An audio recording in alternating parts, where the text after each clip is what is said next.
Hi guys, Kawa's back here again to give you another video. This time we're going to do just a quick showcase of Aether raids for Fire Emblem Heroes for people who are interested. It's personally one of my favorite modes. It's really good at testing how good of a player you are because it's more or less a puzzle, especially when you're on offense. On defense, there's nothing you can really do about it. But on offense, it is a puzzle because you have to figure out how you can win the battle without losing any units. And it gets tricky sometimes, especially when the opponent's map is very good. But let me show it to you guys how it works so that you can get a better understanding of it first. Alright, so right here. So let me just pop into here and I'll show you my defenses. So everyone has a map where you get to fidget with it and change it around so that you set up the layout, and then the opponents will attack your map, and you will either succeed by killing all the opponents or them retreating, or they'll defeat you, as you can see here where I have a failure, and you lose lift. But the trick is that you can only lose lift on the first fight of the day. So as you can see here, technically these are not on the same day, but there's a 20-hour gap difference between when you can lose lift. So this one down here where I had the first success, I lost 0 lift because I won the fight. And then the fight above it where I failed, it was within the 20 hours of 20 hours time frame after I won my first fight, so I lost no lift there, or else I would actually lost 80 lift because I couldn't kill any of my opponent's units. So I'm gonna show you guys how it looks like now. All right.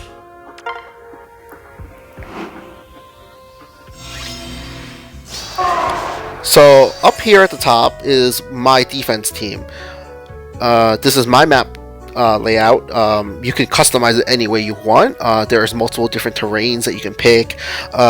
These are the buildings. They all do special effects. Like this one reverses people's buffs to penalties if they are equal or below 55 HP and within range of it.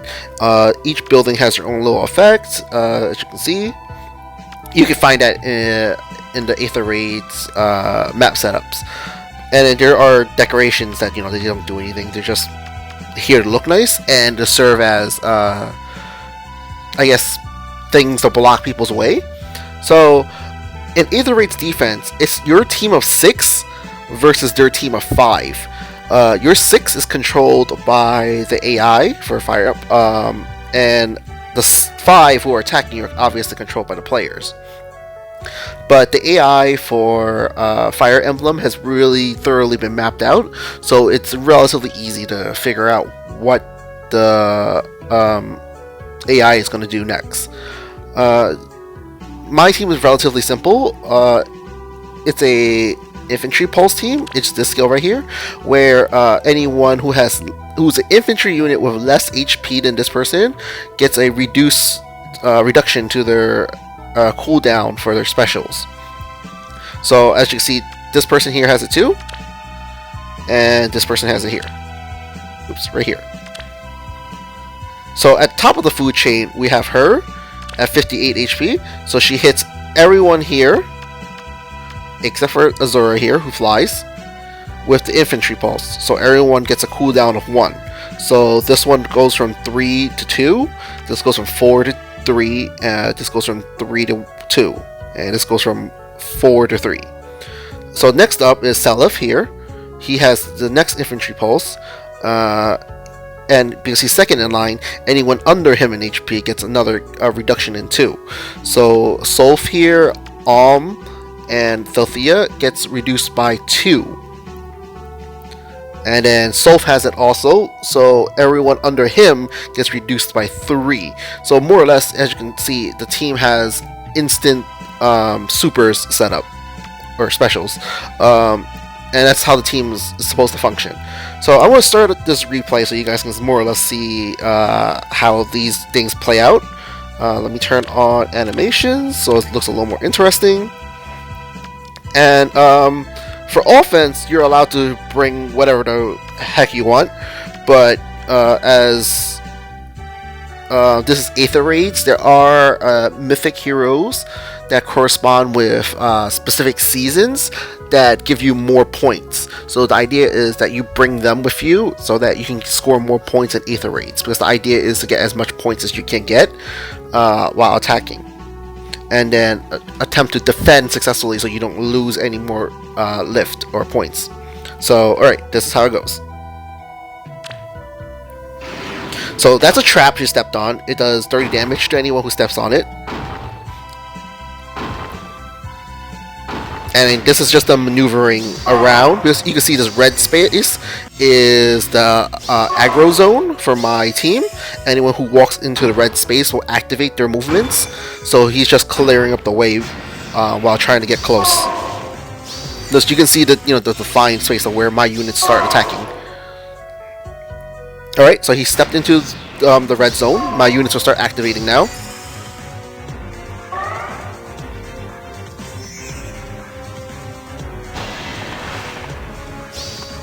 End of the line.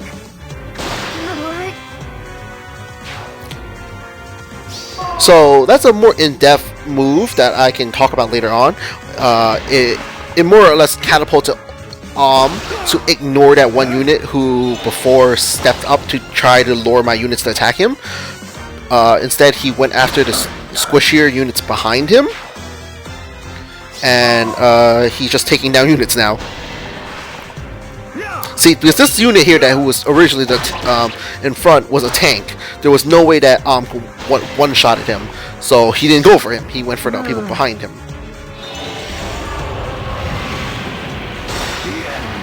And more or less, to keep it simple, my team is set up so that they can and will teleport to each other if people's HP hits a certain threshold. So anyone who's under 50% HP, it allows my units to teleport. Like, she can teleport and he can teleport. Soph and Deltheo can teleport to units, and this is why these guys go into battle first. And if they go low on life and you can't kill them, these units will teleport in to back them up. Right? And then they just concede because they have lost 3 units. Their chance of winning against me with 2 remaining units against 6 units was not going to happen. And each time you lose a unit on offense, you lose more points. You don't get as much points. So the idea is that you just give up because it's not worth it anymore. Alright, so that was the first fight where I actually won by killing 3 of the units. This is the next fight where I actually lose and I do not kill any of his units.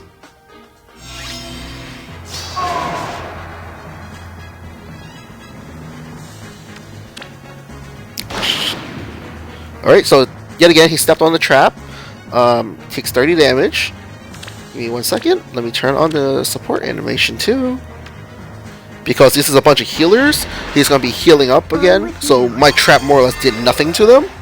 The idea of the trap really was just, to weaken them so that if they don't have a healer and they eventually initiate the battle with me, they will be, below full life, full HP, and it'll be easier for my units to actually pick them off. But as this team came with 2 healers, this is one right here, and this is the other one. So I also mentioned before, you're supposed to bring a mythic hero, which is Air. She is the mythic hero for light season, which is what we're currently in. So the idea is you bless all your offensive units with this light blessing here. Except Azura here. Azura cannot be blessed, as she is a water legendary unit. She's not mythic, but she's water legendary, so she cannot get a light blessing. But if it is water light season, because there's multiple seasons, there's 4 seasons in a week. If it's those 2 seasons collide with each other, where it's water and light at the same time, she will count as a light unit. But that's more complex stuff that we could touch on later on, or you could get more info on, because there's a lot of YouTubers who do videos on Fire Emblem, and they could probably give you better information than I can. But anyways, back to the fight.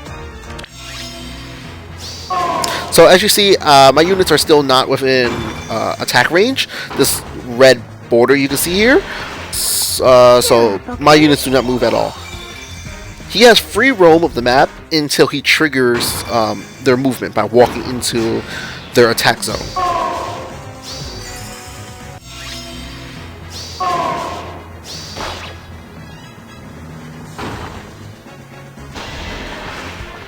We can see this through. So when you're doing offense, you have the same ability as this guy, where you can just slowly maneuver your way through the map, which is what he's doing. He's being really careful, maneuvering around the map, clearing up space for himself so that he can have the ability to attack me and get away.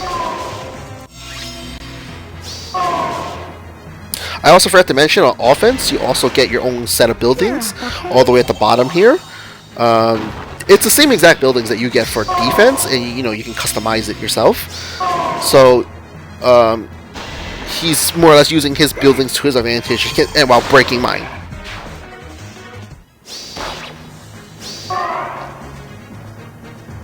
So as you can see here, he successfully maneuvered himself in a way that he was able now to pick off my units. So he's picking off 3 of my units right now.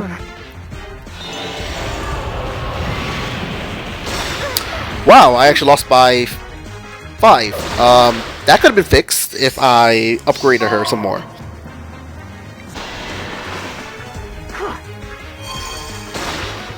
So I could have probably gotten a kill there if I have upgraded her a little more. But yeah, as you can see here, he successfully made himself enough room so that he can set up his offense so he could pick off all my units.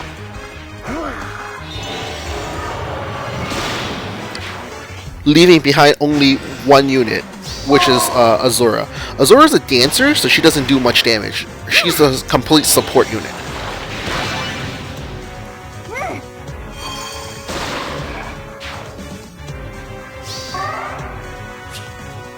So this fight could have been different if I had upgraded my Delthea.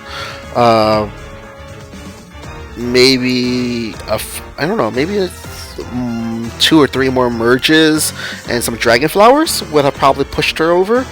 But yeah, but that was really good, solid gameplay from them, where they are able to slowly, monotonously remove all my buildings and then go after me. I am supposed to technically update my map. I'll probably show that at the end. But yeah, let's continue. The next fight here. We kill 5 of them. So this is this is not the ideal setup technically. I shouldn't. No, I'm wrong. This is technically the right setup because it is Earth Light season right now. So this is is a Earth legendary unit. Julia is also Earth legendary, and Tiki over here is also Earth legendary. So you bring 2 heirs here to maximize your score, because you need it caps out the life blessing ability. If you just look here at the last line, last paragraph, I guess, says during light season, this mythic hero will boost etheric lift acquisition for successful attacks, depending on the number of merges. This boost is limited to the number of times the unit has been merged times 1. Alright? And the idea is that you bring 2 of them to maximize your amount of lift that you can get, and then you just have to make sure your other 3 units are blessed with either light or they're legendary heroes for a season that is currently active, which is what they just did.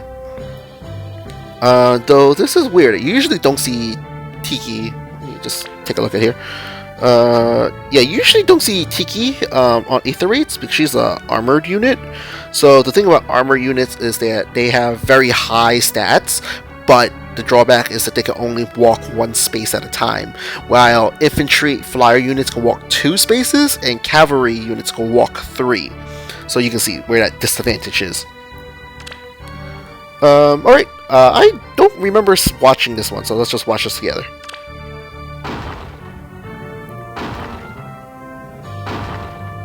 So as you see, the decoration, like I told you, is just really just serves as a roadblock. It forces them to break it so they can get into the map.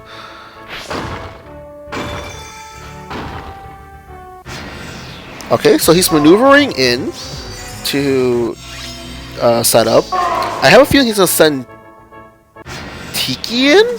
Tiki is probably gonna go right here under my flyer school at the right corner. No, it's Am who comes in. I thought it was Tiki. Okay, let's see. So Am picked off my non-ranged units because she can't retaliate. Okay, so he picks off the Sylvia and then throws Tiki in to try to tank. So this is not going to work on the fact that is just going to blast her away. Like, watch, like right here. His Luna's going to put her like to like 10 life. Oh, 9. So as you can see, now is under 50% HP. So my units will start teleporting to him now. See, right there, she just teleported across. I shall give you death. Celica!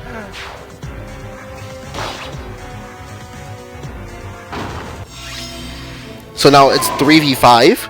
He's gonna continue fighting. I don't know why he attacked like this, because it seems like it's a waste of an attack, even though I do no damage to him, because that means he's gonna use air to pick me off. But it cost him 2 actions to kill 1 unit, making the fight still a 4v3, and in this situation it's going to be a 3v3. But he doesn't seem to notice that my Sulf right here, just blasted that line for 70. Because his special is a AoE special, which procs before the actual fight begins. So he blew up 2 spaces for 70 damage. So that was not a good idea of him to set up like that. We can see this through. And then Azura will dance him, giving him another action. And he picks off Julia here. Because Julia is an anti-mage, she has really high resistance, but her defense is not that great. And Sulf is a physical attacker, and his attack is really high. Death comes to me. Alright, so there we go. People tend not to notice that my map is able to teleport like that, so there are some bad plays where people kind of walk into it. So that's the thing, with Aether raids, you have to be really careful. You have to notice what your opponent is doing. Because there's a lot of different setups. It's very unique. You can do whatever you want with this setup. It's all on you. It's like however way you want to build it. And I wanted to build it like this, which is my way of trapping my opponents and killing as many of them as possible. Alright, so let's watch this last fight real quick. Alright, so as you see here, 2 airs again. Here is Surtur, Light Blessed. Here's Mordecai, Light Blessed. And this is Legendary Robin, female Grima. She is a Legendary Earth unit. Okay. Also, I just want to mention, if you go to Reddit, people are going to tell you Surtur, this guy right here, Ruler of Flame, is really, really strong. He really is not. He is, like, I made that mistake myself when I started the game. Everyone's like, oh my god, he's like one of the best units ever. And like, armor units are the best. And then I did some more research, and I watched some more YouTubers, and Acarus, who does Twitch streams, and I learned that they're not. They're really, really bad, and you're going to see why. Alright. So, he has massive stats. Look at that. He has 63 life, 58 attack, 18 speed. He has like no speed. Defense of 50 and resistance of 44. But he's gonna get melted. So let's watch this happen.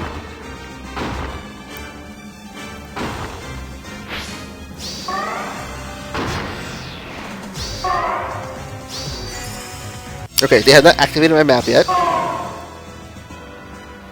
Still setting up, looks like. He looks like he's being wary of that lightning trap over here on top of Surtur, because I guess he knows it's real. Alright, so this is where he sent Grima over here into tank me, which is not going to work because is going to ignore her. That's how my team is set up. He's going to ignore her if he can't kill her and come down and kill other people first. And he decided Mordecai needs to die first. It's over. Mordecai can fight no longer.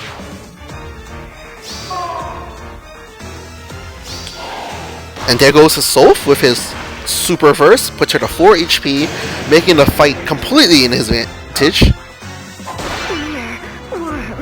Though I might have to change that later on when I change my setup again, because I've been told recently that this AoE setup is not that great. It looks okay for now, but we'll see. And then he one-shots Air because Air has like no defense. And Soph, I believe, has like he has 68 attack. Airs normally have like defense under 20. So they take like 50 damage, their HP is like 45. They get melted. Soph melts them. Alright, so he retreats. I don't know why he retreating, because here's where is going to like destroy Surtur. Come on, show me a smile.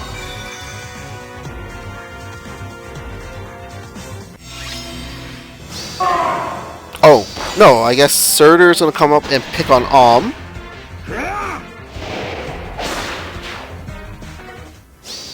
So Delthea over here is gonna kill him.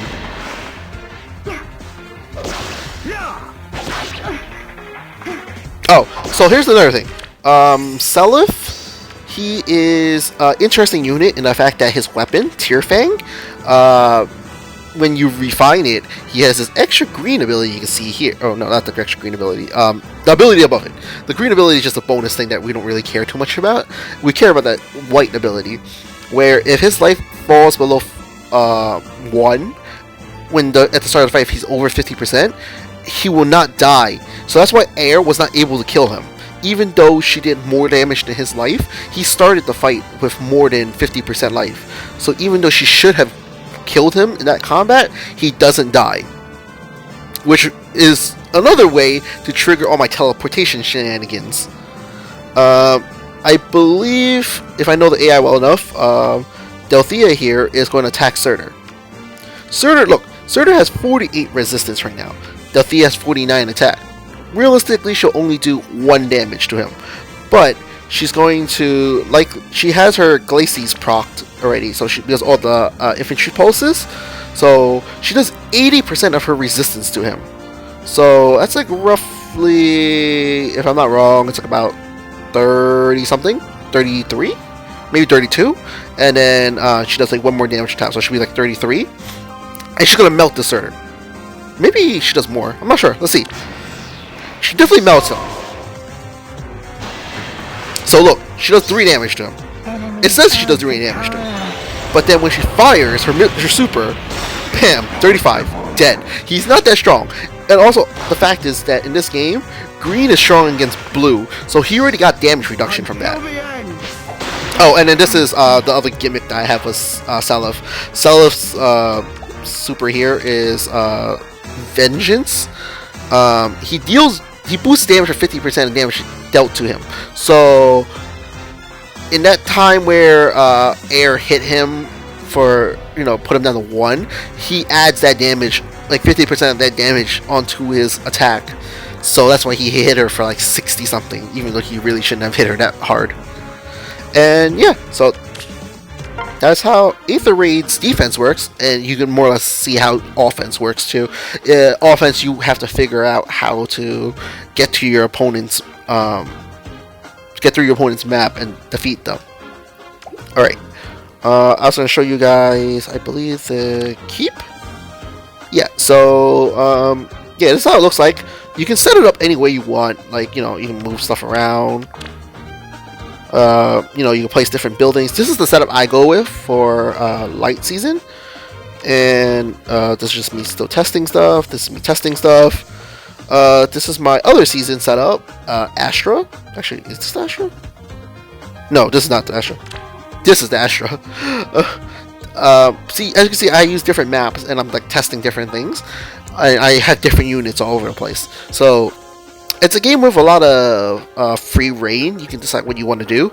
I've seen some ridiculous maps where people do some very ridiculous things, and I lost a lot of maps. Like, I'm not, godlike at this, but it's fun. It helps you exercise your creativity, and anyone who's willing to try, you guys are welcome to friend me on the friend list, and then you can actually test my map. Let me show you guys how that works.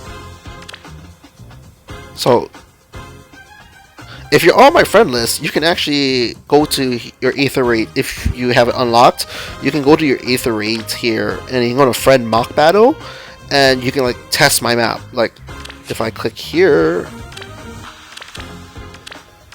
from Asher team, whatever. This is one of my friends, and I can test her map. And I'm just gonna surrender because I'm not gonna do the offense. So yeah, you guys can just add me, and just look for me, and test my map if you would like to try it. Even though my map is tier 21, and I think you guys are just starting out, so there's gonna be no chance you're gonna have against my map. But it'll be a good experience, and you will be able to maybe learn how to set up your own maps. I can do more videos about this, but yeah. Just wanted to showcase Aether raids to you guys. It's my favorite mode. I feel like you could be very creative here, and it's like a puzzle. You gotta solve how to get to your opponent's, I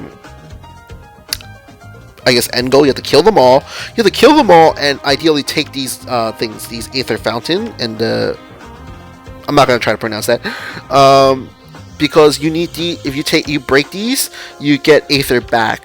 Because it takes 50 Aether to attack. So you see a little Aether bar here under the lift on your top right hand. And it takes 50 to attack, but then if you break the pots, both of them, you get back 10. So it really only costs 40, which, over a course of a week, which is the length of a season, it will let you more or less attack more times. But yeah, if you guys want more details, I can definitely list some YouTubers and streamers that you guys can look into, because they go into so much more detail than I do, and I learned a lot from them. But yeah, I just wanted to show you guys that maybe you guys can be more excited about Fire Emblem. I think it's a great game. It's worth looking into if you like strategy games. So yeah, till the next video, guys. See you later.